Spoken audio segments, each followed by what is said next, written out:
Recently, I have become borderline obsessed with female sexual predators. It is unbelievable to me, first of all, the way that women are treated differently on the whole in the legal system when it comes down to them abusing their power and abusing children's trust. But also, it's just that it seems to be becoming more prolific. There are more and more female sexual predators, and it intrigues me on a psychological level, on a social level, on an environmental level, clearly on a physical level. What is changing in our society that the very people that we believed we could trust most in this world are actually becoming the complete opposite in certain circumstances. And the case of Sandy Carazas-Pinez is absolutely going to display that today. This is a 36-year-old married teacher we're talking about with 3 children of her own who ended up having a sexual relationship with a special needs student in New York.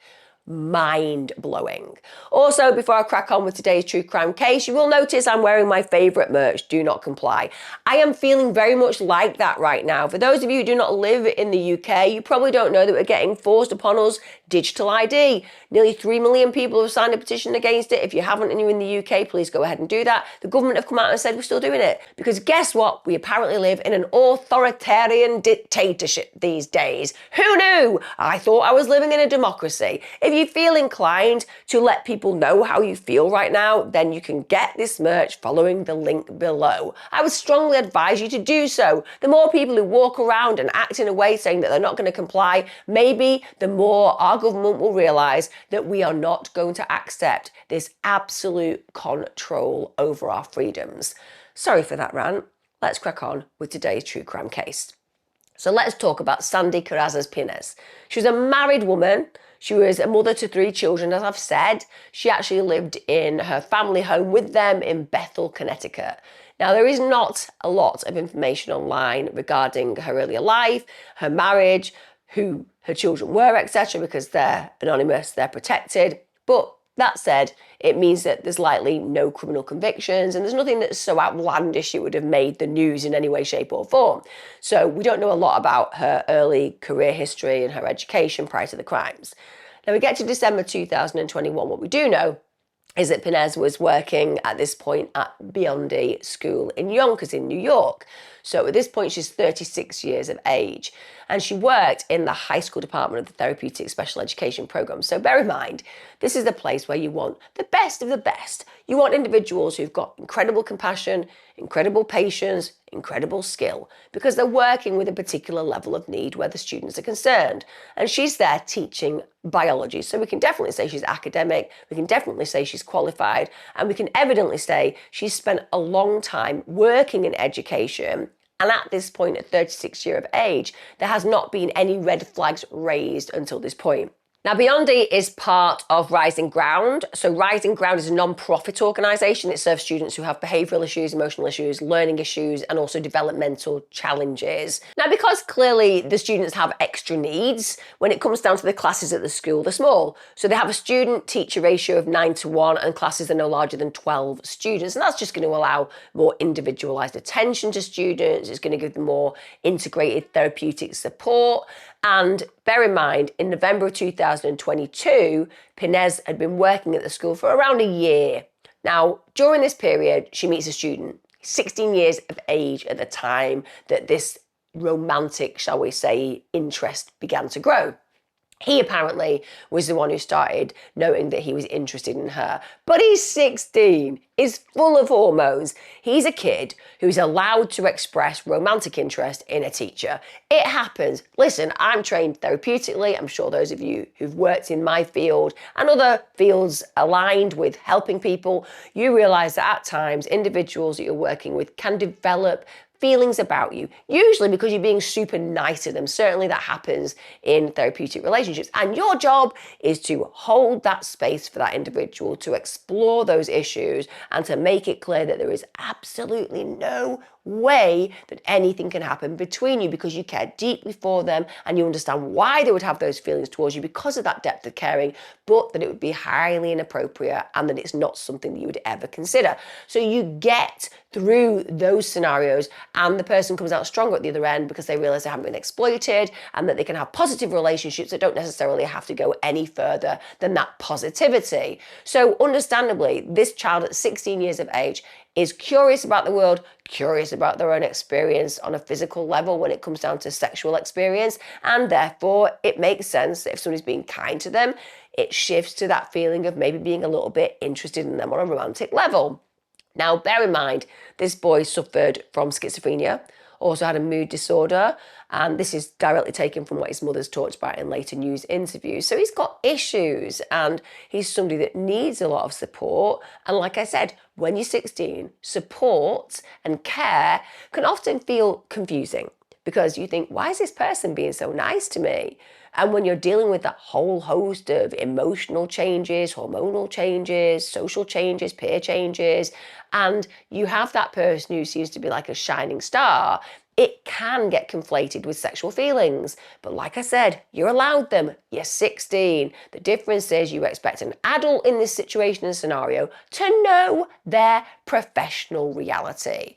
Now, bear in mind, this teen is in a population that the school staff are meant to protect. They're meant to be there to help these young people navigate emotional territories, behavioural territories that are difficult, and those kids are relying heavily on these trusted adults in the school. This teacher is meant to be a role model. Now, bear in mind, initially when he's kind of expressing to her that he's interested in her, she says no to his romantic interest, which should be a permanent no. Why would a 36-year-old woman be interested in a 16-year-old boy anyway? And she actually said to him it would be, quote, super illegal. That really interests me. Super illegal. Have we got a spectrum of illegal? I think you'll just find illegal is the phrase, but super illegal. Now, that immediately tells us that she is highly aware of how inappropriate it would be to engage with a young person sexually. It's super illegal according to her own definition. So if she does anything, she does it with the full knowledge that what she is doing would result in some serious criminal charges should she be found out. And you'd imagine that would be enough of a deterrent, aside from the moral and physical realities of making a choice to actually get involved with a child. But no, by December 2022, it seems that initial, oh, he's interested in me, kind of consumes her. So she starts flirting with him and she starts giving him extra attention during the lessons. Apparently this was later described as unnecessary one-to-one attention. Also, she was very much favouring him. Now that bothers other students because clearly it means that he's getting more one-to-one time. He's probably getting help with the work, which means that he's doing better than the others, and that creates other rewards in school. And it also means that the other kids are thinking, why aren't I that special? It's not that the other kids are going to want to have any kind of sexual relationship with her. They won't be interpreting that initially as the case as to why they're together. It will be more, why is he special and I'm not? And when you've already got complexities in your life, you really don't need that confusion added to it. Now, around this time, she gains his phone number. She also finds out about his social media accounts. And then she starts to move her contact to personal cell phone contact, to social media contact. So she's calling him, she's texting him, she's video calling him, which is so inappropriate beyond belief.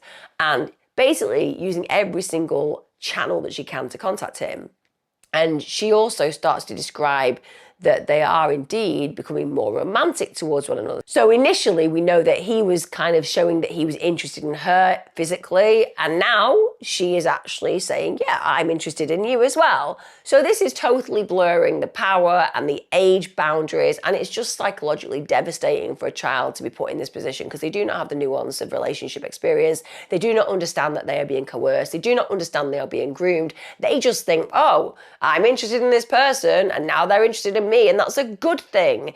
You need the adult to step up, to understand their power, to understand their authority, to understand the damage they can do. But of course, That's not what's going to happen in this case. And bear in mind, one of the things that plays out in this school in particular, which again speaks to just how predators feel consumed by the desires, is this school had cameras inside it. Now, bear in mind, this is partly due to the protection for the staff because there are emotional, behavioural issues that some of the students have.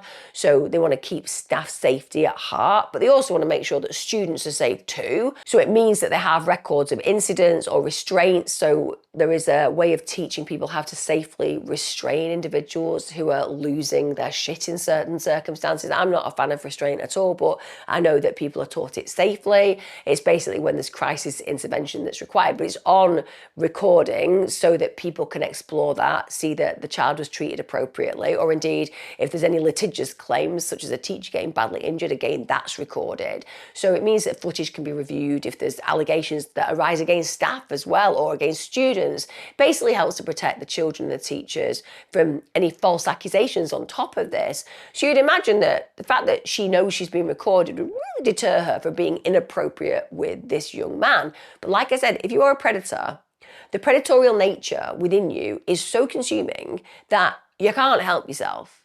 And very often when they study women who abuse younger people, so particularly teachers, they've done quite a lot of research about this, they see themselves, those teachers, those female teachers, as being more peers, so more of the age frame of the child that they're abusing.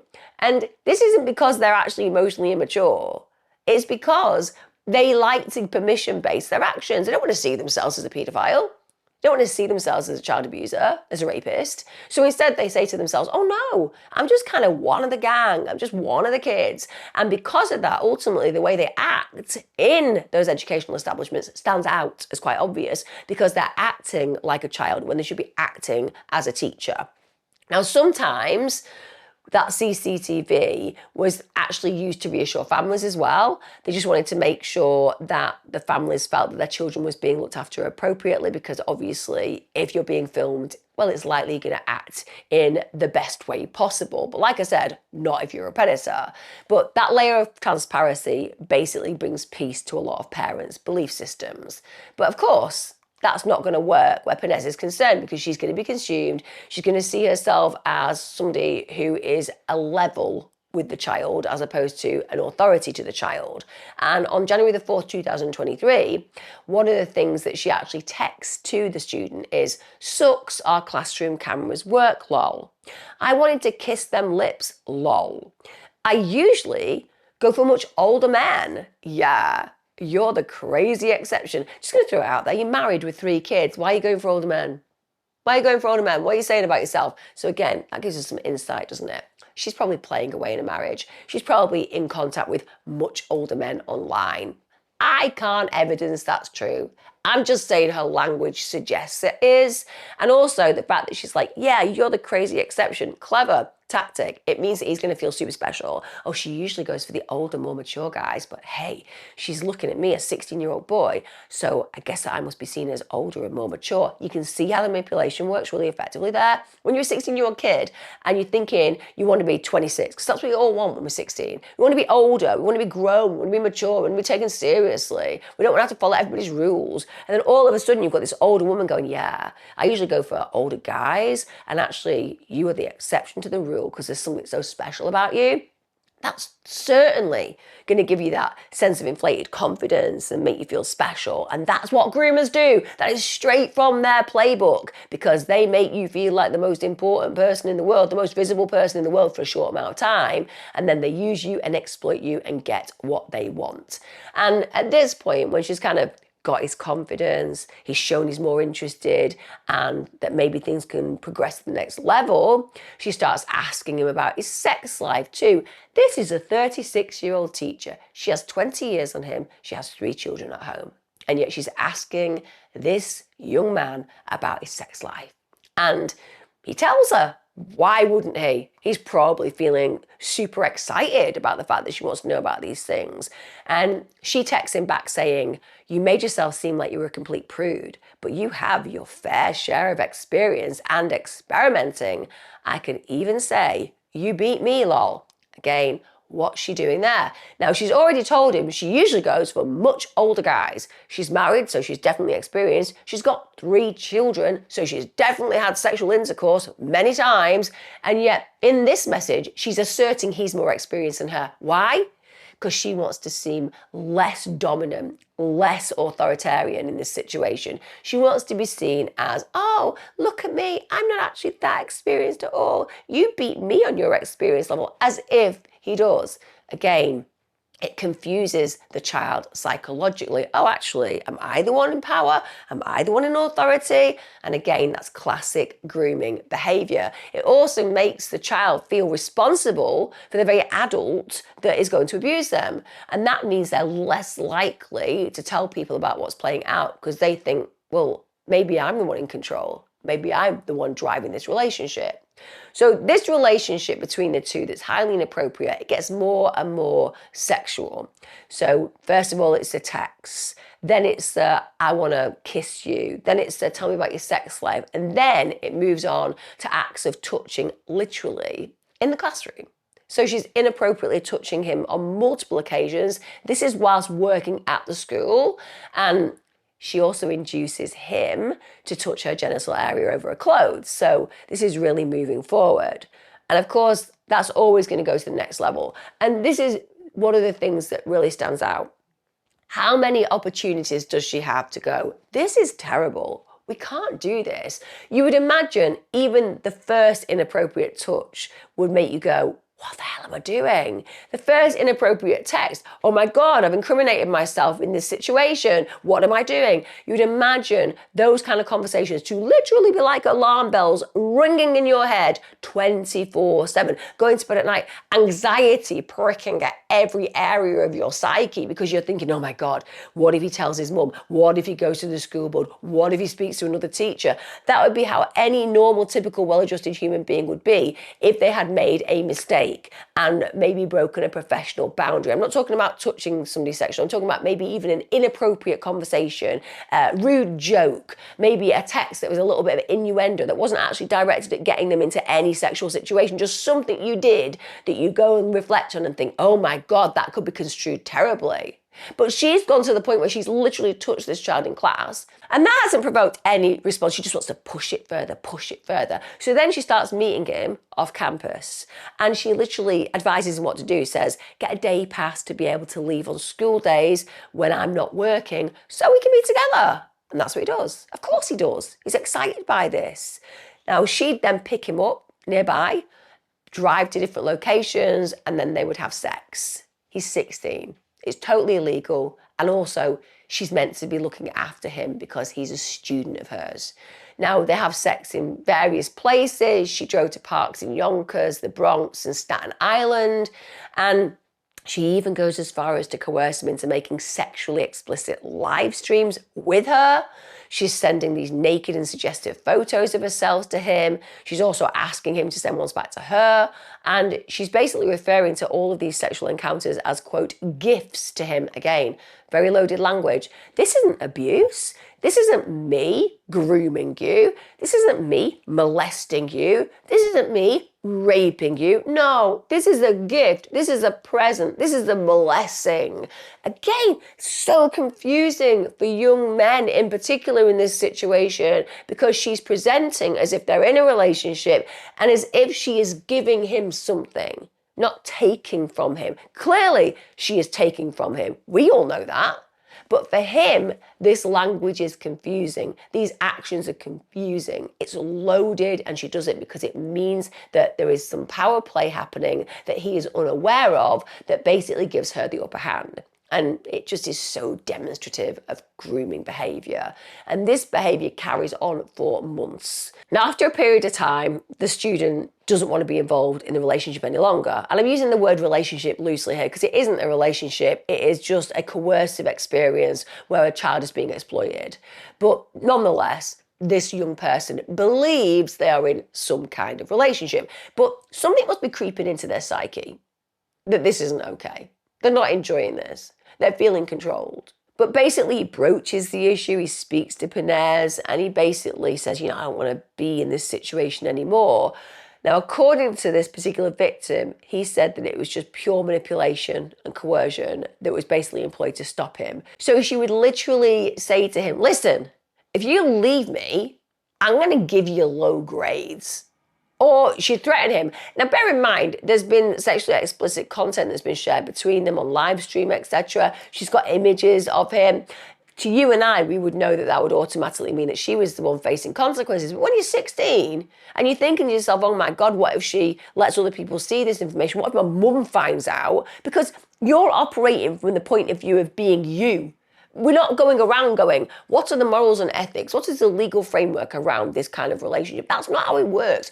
As a 16-year-old, you're pretty developed. You have no idea of the world around you, though. You have no idea of how relationships are going to play out in the future because you've not got the experience of that. So you don't have the authenticity of grasping just how terrible your situation is. You just see yourself as a leader in your life. You don't realize you're being exploited. You don't realize you're being groomed. And so when this person is saying A, B, or C could happen, you're not going, oh, right, well, I'll just go and speak to the authorities and have her charged. You're thinking, oh my God, my life is going to fall apart when my friends find out that I did A, B, or C, or where those pictures end up on the internet.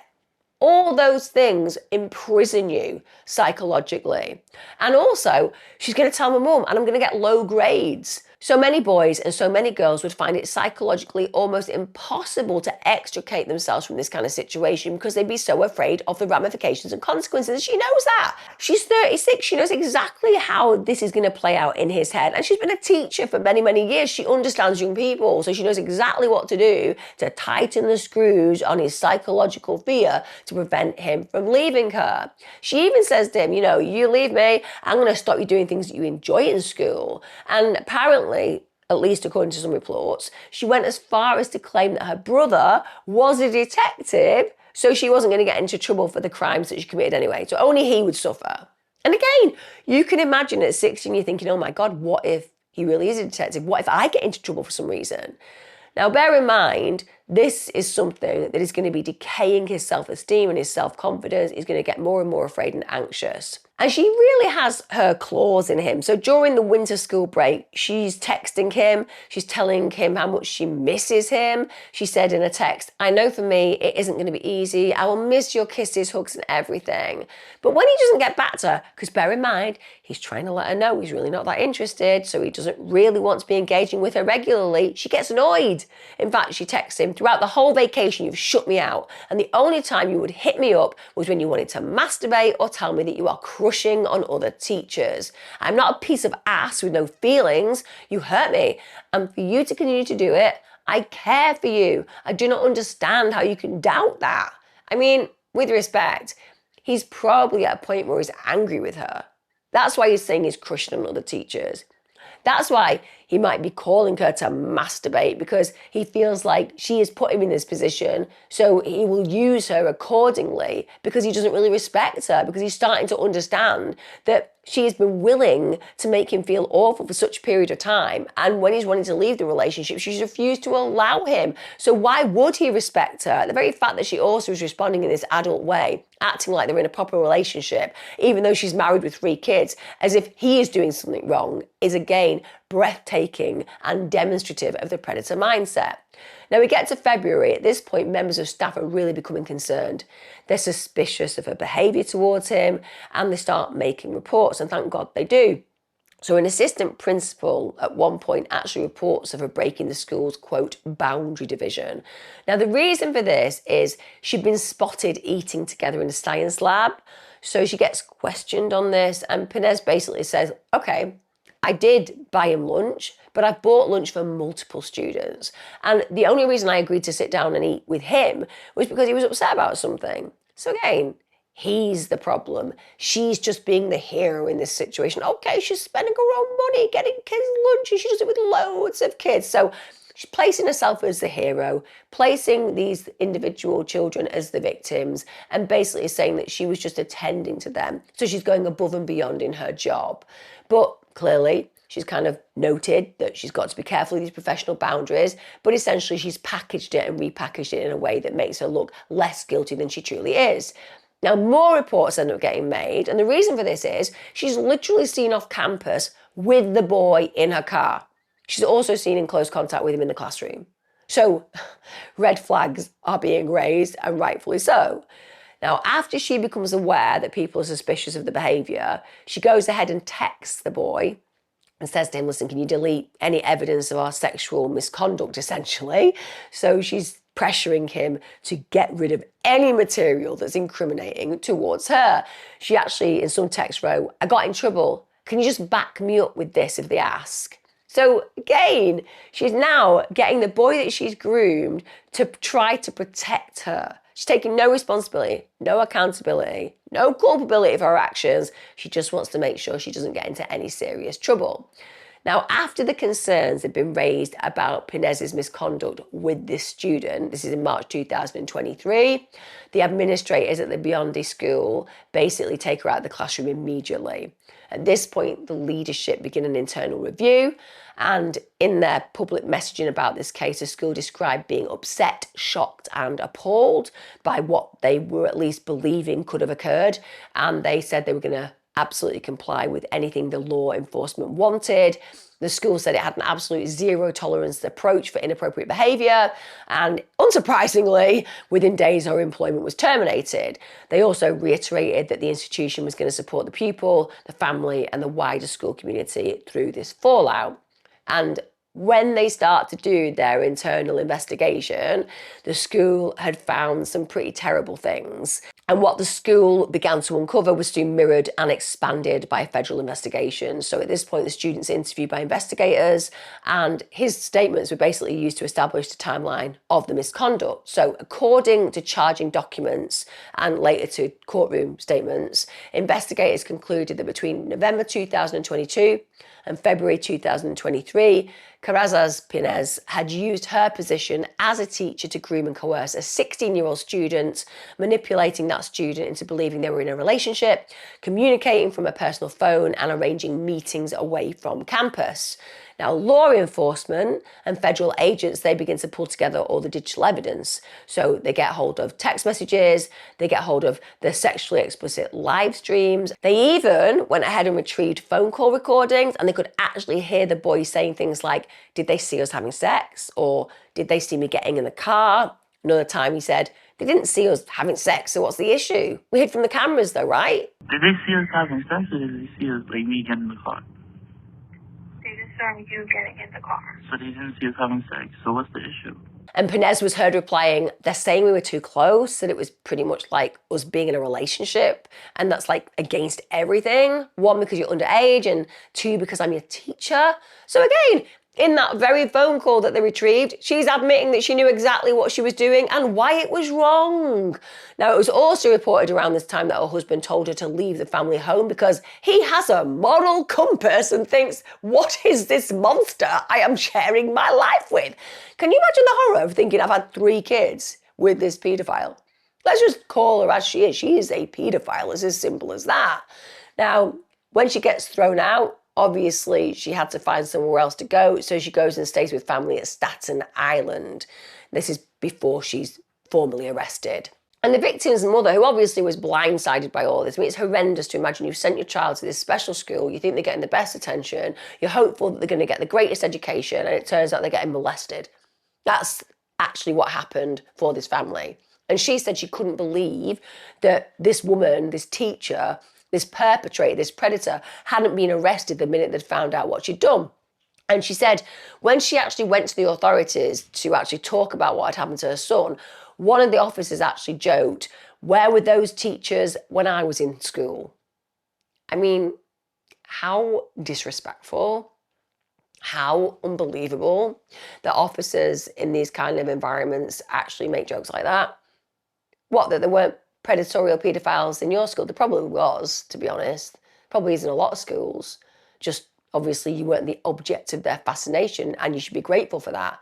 Because the long-term ramifications of being abused by a teacher in authority is that you're going to spend the rest of your life not trusting people, not trusting even those close to you. Because if you cannot trust a teacher who's meant to be there to care and protect for you, then who can you trust in your world? And it's just diabolical, particularly where young men are concerned, where boys are concerned in school, that some people who are older look at that and go, oh, well, they're not really a victim.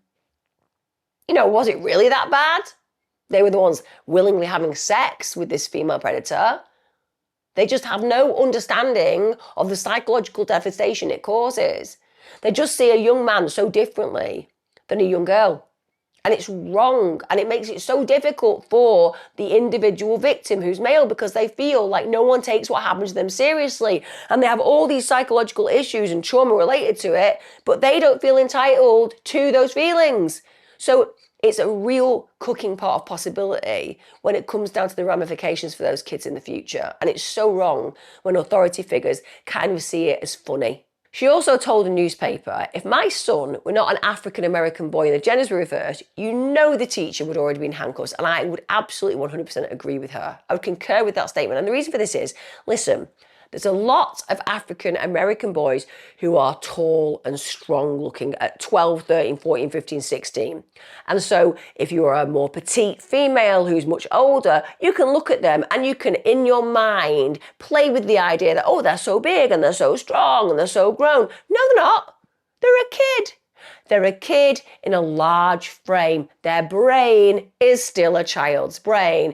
But it's that cheating yourself. When you're a predator, you want to cheat yourself. Oh, it's okay because they're so big, strong, and tall. And the mother is completely correct. If this had been a petite girl, then you bet your bottom dollar, if it had been a male teacher abusing them, that teacher would have been hauled off, and 100% rightfully so. So she's finally arrested on July the 12th, 2023 by FBI agents, and that's the same day that her federal indictment's unsealed. Now at this point, the Attorney's Office for the Southern District of New York, they unseal a 2-count indictment.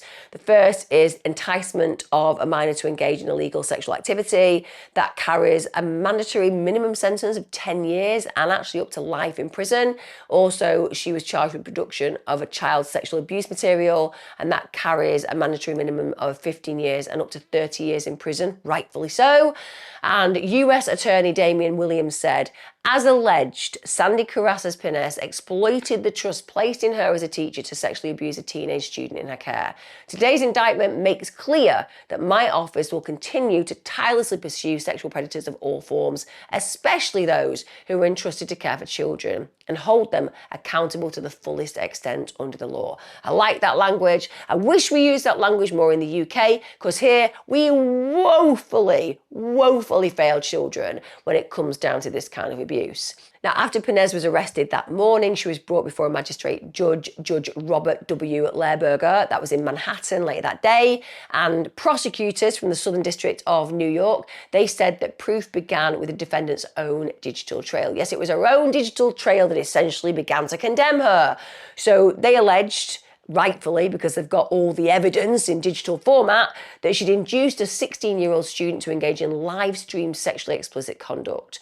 They told the court that she'd groomed the teenager by, quote, leading the student to believe that they were in a romantic relationship, and even referred to the sex acts and explicit live videos as gifts, as I said earlier. So this case, understandably, is built for the prosecution around the abuse of trust, and rightfully so, because this woman exploited the trust that was placed in her as a teacher. Now, the FBI, they also made a statement at the time and said, teachers are entrusted to protect children, not bring them harm. So those statements reflect the sentencing theory that prosecutors are going to press on for the next 2 years, basically. They are going to go down that line of this was an absolute abandonment of trust and an exploitation of a minor. Now, shortly after this has happened, she's released on bail. Yes, there are strict conditions, so she's forbidden to have any unsupervised contact with any child under the age of 18, as you would imagine that should happen. And also she had to adhere to home confinement. Now, within weeks, the prosecution had moved for a protective order to control dissemination of discovery. So they were basically emphasising that privacy and safety of a child victim and witnesses was very important. So this order created tiers of sensitive disclosure material, even attorney's eyes only material. So the defence counsel couldn't share that information with anyone outside tightly controlled settings. And I think that makes perfect sense just for the dignity of the child involved. They said, There'd be risks of intimidation and privacy protections.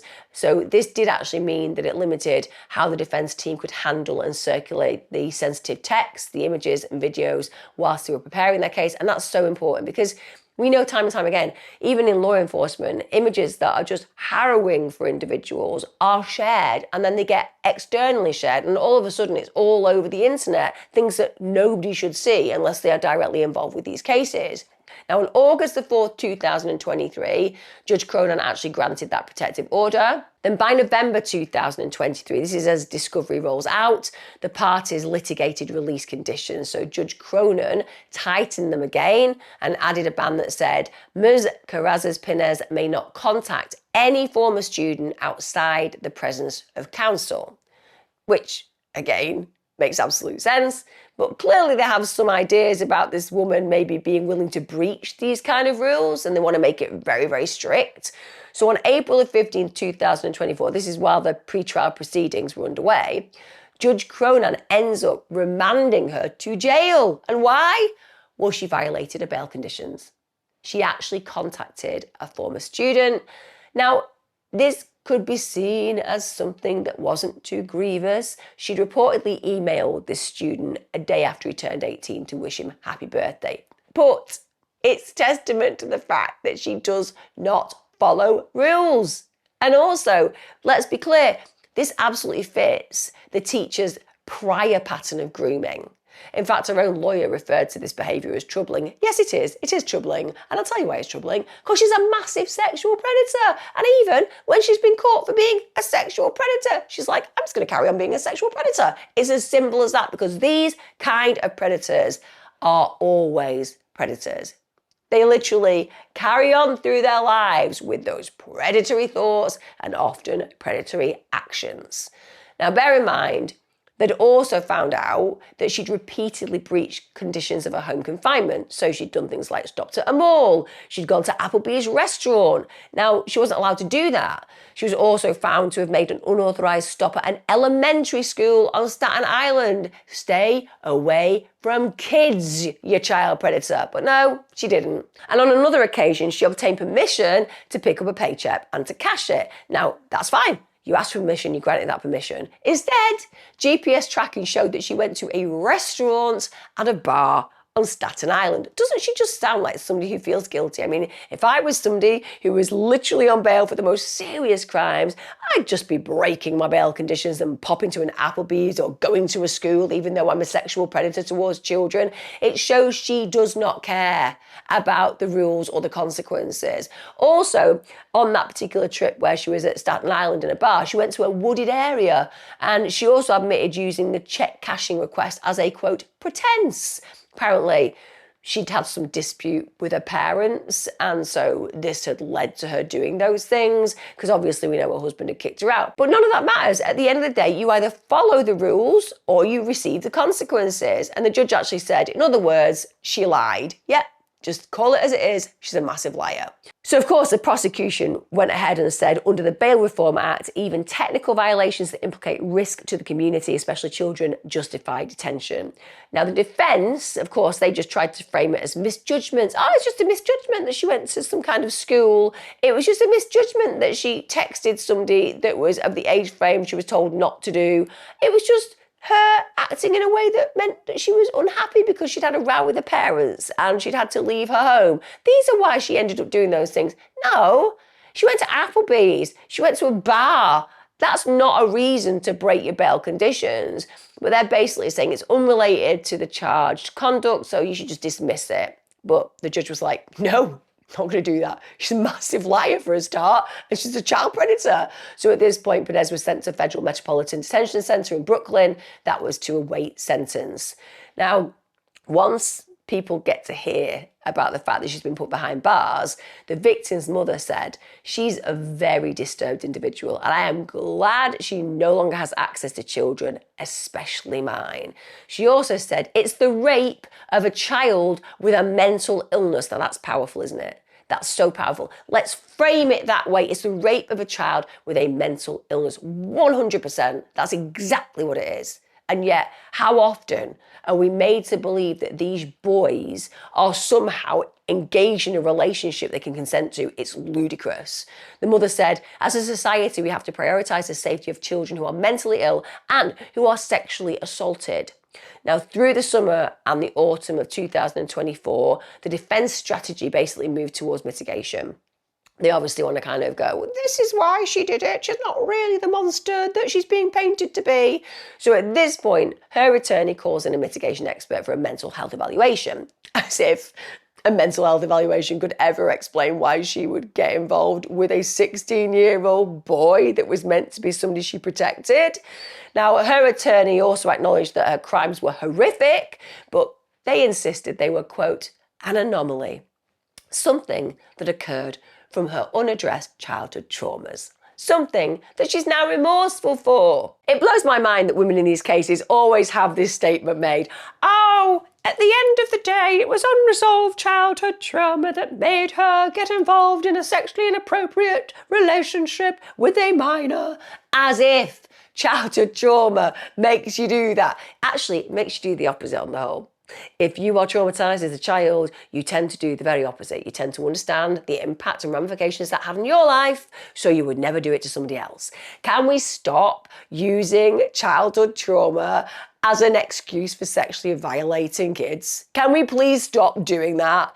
And believe me, if this was a man, they wouldn't be putting this forward because it just would not wash. But here we are again saying, what more could she have done than abused a child? She was traumatised as a child. And she's so sorry. Well, she isn't sorry, is she? She isn't sorry because when he wanted to end the relationship, she threatened him in a range of ways to make sure that she bought his silence and that she continued the relationship with him. The defence lawyer also said she recognises the gravity of her conduct not only as a legal violation, but as a profound breach of trust and safety that has lasting emotional consequences for the victim and the community. This realisation has weighed heavily on her, and she expresses sincere regret from the pain and fear her actions may have caused. I mean, could you be any more minimising?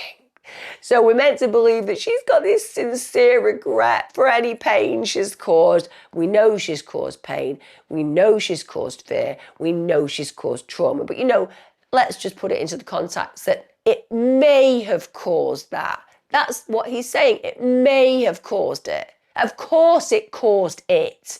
And that's before you think about the fact that this young person understands that there is now a court case and has had all of those images and footage of him and text shared between those who are prosecuting and defending. It's absolutely humiliating for the child. So the idea that we're meant to imagine that she's got regret for the pain and fear her actions may have caused is a minimising it. Of course it's caused trauma, but that defence is playing with the idea it might not have. It might not have. He might have been perfectly happy with what happened. Also went on to say, her initial failure to understand the impact of her choices has been replaced by a painful awareness of the damage done. Yeah, I bet. Because you're locked up now, so now you actually have to come to terms with the damage that you've done to your own life. But you're not really thinking about the damage you've done to the child's life. Now, the defence position basically focused mainly on three things. Acceptance of responsibility, the 10-year mandatory minimum is sufficient under the law. So basically, listen, this is enough. She only deserves 10 years. And also the claim that mental health factors and a previously law-abiding life warranted mercy. Let me tell you, the vast majority of sexual predators had a law-abiding life before they got caught. Simple as that. In fact, much like any criminal tends to have had a law-abiding life until they got caught for a criminal offence. Has to start somewhere, doesn't it? Doesn't mean they weren't acting in that way before that moment. Now, the prosecutor said to the court that her conduct was sustained, manipulative and power-soaked. Very effective and very true. They emphasised how Pinez had, quote, singled out the teen at school, used a phone to coordinate encounters and pressured the student to delete incriminating messages. They also argued that the texts where she labelled sexual acts and explicit live videos as gifts revealed clear grooming and control. 100%. 100% agree with that. So we get to December the 16th, 2024. This is at a scheduled hearing where Carazas-Pinez pleaded guilty to the enticement count. Bear in mind that carried a 10-year mandatory minimum, but she pled not guilty to production of child sexual abuse material. Blows my mind that she went not guilty there. because there's loads of evidence. So the basic goal of the defence was to receive that minimum sentence of 10 years, but the prosecution said, nah, we're not going for that. We want a far higher sentence. They said, listen, think about how she went ahead knowingly during the school day, getting the teen to get day passes to leave the campus, to meet off site, to repeat sexual acts in a parked car, to create all that live stream sexual connection. So the prosecutors argued that the abusive position led to a need for enhancement of the sentencing, and also that this needed to be a general deterrent to other educators. Now, when it came down to a sentencing, the dates kept getting rescheduled. So initially it's from July the 1st, then it's to July the 29th, then it was to September the 2nd. But on Friday, 19th of September 2025, her sentencing finally arrived before Judge Cronin. Now, her defence counsel, they stressed the fact that she'd accepted responsibility by pleading guilty. They said she'd got significant mental health struggles, which had been documented by an expert, and that she had not reoffended after remand. So they urged the court at this point to impose the minimum 10-year sentence. They said it's sufficient, but not greater than necessary. Now, when it came down to the US Attorney's Office, they said sexual exploitation by teachers offend every New Yorker. She betrayed her role and, through explicit text and other means, coerced a 16-year-old into a sexual relationship. So prosecutors basically read out her text messages as evidence and said things like, I will miss your kisses, hugs, and everything. They said, listen, that's the text message that she sent.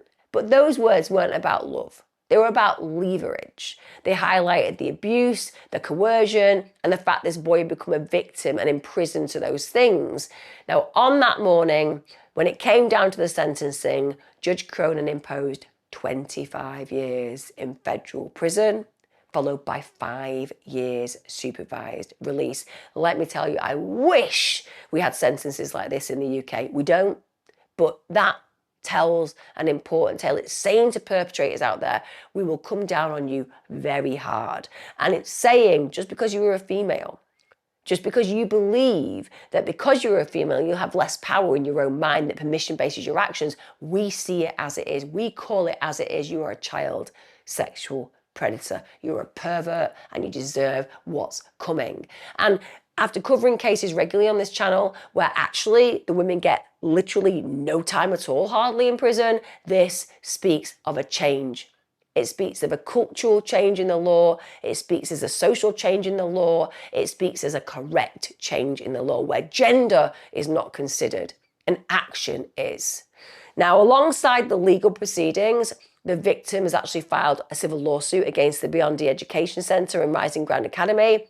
So the complaint alleges that the school failed to protect the student, including, and I understand this, not reviewing existing classroom camera footage because that would have caught those boundary violations. They've also alleged negligent supervision, failure to enforce safety protocols, and I imagine there'll be other things added to that. Now, that case remains pending, but like I said, I think they've probably got pretty good grounds to win it, or at least to have it settled out of court. Now, when this case came to light, it created a national storm, and public reaction has been one of outrage and betrayal, understandably. Parents and community have been shocked that a teacher who works with vulnerable population of students could have manipulated a student so badly. But let me tell you, you shouldn't be shocked. This is what predators do. This is what perpetrators do. They find vulnerable individuals and they exploit any fractures they have for their own gain. This case highlights yet again that children who should be safe in environments of trust are not. And it also speaks to needing for us to all be more vigilant. Listen to your children, explore what they are doing with their technology, spot check their phones if you have to, but always keep communication lines open. Always educate your kids on appropriate and inappropriate relationships. Always remind them that you are always going to be a safe space where they can come and seek help from, where they can speak to you, that they will never be in trouble for exploring and explaining their fears and and feelings and issues that they're facing and things that they've done, that you will always be their foundation of security, because that is how you protect kids. That is how these predators will fail in the end to exploit them. That is how you can be assured that your child is receiving the best care from you in your home and from wherever they enter, because of that foundation within your home. It breaks my heart that I've covered so many cases where the female predator gets a ridiculously low sentence, and I am heartened. I am finally, guys, heartened by the case that I have covered today, because finally, female sex predators are getting what they deserve. Let that be a lesson to each and every one of them. And it is so sad that this victim went through what they went through. But somehow I believe that the legacy they have created is one where predators will learn that if you do this, if you go down this route, no matter who you are, you will face the full weight of the law. Let me know your thoughts, guys. Finally, are we seeing change? See you again next time. Look after yourselves. Be safe.